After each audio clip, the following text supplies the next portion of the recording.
Telangana rising 2047 పై అసెంబ్లీలో deputy CM బట్టి విక్రమార్క వివరాలు వెల్లడించారు. తెలంగాణకు భారీగా పెట్టుబడులు వస్తున్నాయని ఉప ముఖ్యమంత్రి అన్నారు. ప్రస్తుతం మనం 200 బిలియన్ల ఆర్థిక వ్యవస్థగా ఉన్నామన్నారు. అయితే 2047 నాటికి $3 ట్రిలియన్ల ఆర్థిక వ్యవస్థను లక్ష్యంగా పెట్టుకున్నట్లు తెలిపారు.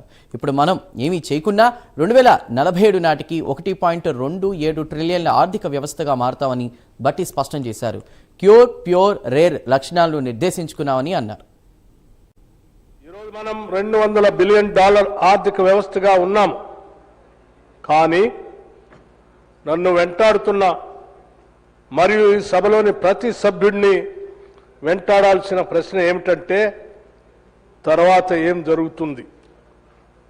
మనం ఏమి చేయకపోతే, మనం యథావిధిగా కొనసాగితే 2047 నాటికి మనం సహజంగానే $1.2 ట్రిలియన్ ఆర్థిక వ్యవస్థగా ఎదుగుతామని ఆర్థికవేత్తలు చెప్తా ఉన్నారు. అది గౌరవప్రదంగానే అనిపిస్తుంది. కానీ ఈ రాష్ట్రంలోని ప్రతి రైతుని, ప్రతి దళితుడిని, ప్రతి గిరిజనుని, ప్రతి మహిళని, ప్రతి పౌరుల్ని శ్రేయస్సులోకి తీసుకొని రావటానికి అది సరిపోదు. ఆ $1.2 ట్రిలియన్ సహజ వృద్ధికి మరియు మనం ఆశించే $3 ట్రిలియన్ గమ్యానికి మధ్య ఉన్న అంతరాన్ని పూడ్చడానికి మనం గతం నుండి ఒక నిర్మాణాత్మక విరామం అవసరం. ఈ పత్రం ఆ విరామం యొక్క విధానాలని వివరిస్తుంది. ఆశయం యొక్క గణితం సార్, ఈ దార్శనికత సోలో వృద్ధి నమూనా యొక్క కఠినమైన సూత్రాలపై ఆధారపడి ఉంది. ఈ లక్ష్యాన్ని సాధించడానికి మనం కేవలం ఎక్కువ మంది కార్మికులను చేర్చితే సరిపోదనేది చెప్తుంది. మనకు ఒక ఉత్పాదకత షాక్ అవసరం. మేము ఒక కఠినమైన లక్ష్యాన్ని నిర్దేశించుకున్నాం. మా పెట్టుబడి రేటుని జిఎస్డిపిలో 52%కి పెంచటమే దాని లక్ష్యం.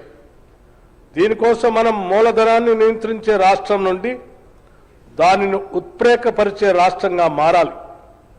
దేశీయ పొదుపులు, విదేశీ ప్రత్యక్ష పెట్టుబడులు మరియు మొదటిసారిగా మా స్టార్టప్ల కోసం ఆవిష్కరణలోని నష్టాన్ని తగ్గించడానికి ఒక ప్రత్యేక ఫండ్ ఆఫ్ ఫండ్స్ మిశ్రమం ద్వారా మేము దీనిని సమీకరిస్తున్నాం. ఒక కొత్త ప్రాదేశిక ఒప్పందం క్యూర్, ప్యూర్, రేర్. చాలా కాలంగా భారతదేశంలో అభివృద్ధి అంటే నిర్లక్ష్య సముద్రంలో శ్రేష్టత ద్వీపాలు అని అర్థం. హైదరాబాద్ అభివృద్ధి చెందుతుండగా మారుమూల జిల్లాలు పైనుండి కిందికి వచ్చే ఆర్థిక ప్రయోజనాల కోసం ఎదురు చూడటం మనం చూస్తూ ఉన్నాం. ఈ పత్రం ఆ నమూనాను మార్పు చేస్తుందని చెప్పడానికి సంతోషిస్తూ ఉన్నాను. మేము రాష్ట్రానికి క్రొత్త ప్రాదేశిక భౌగోళిక శాస్త్రాన్ని పరిచయం చేస్తున్నాం. Cure, core urban reason economy, ORR లోపల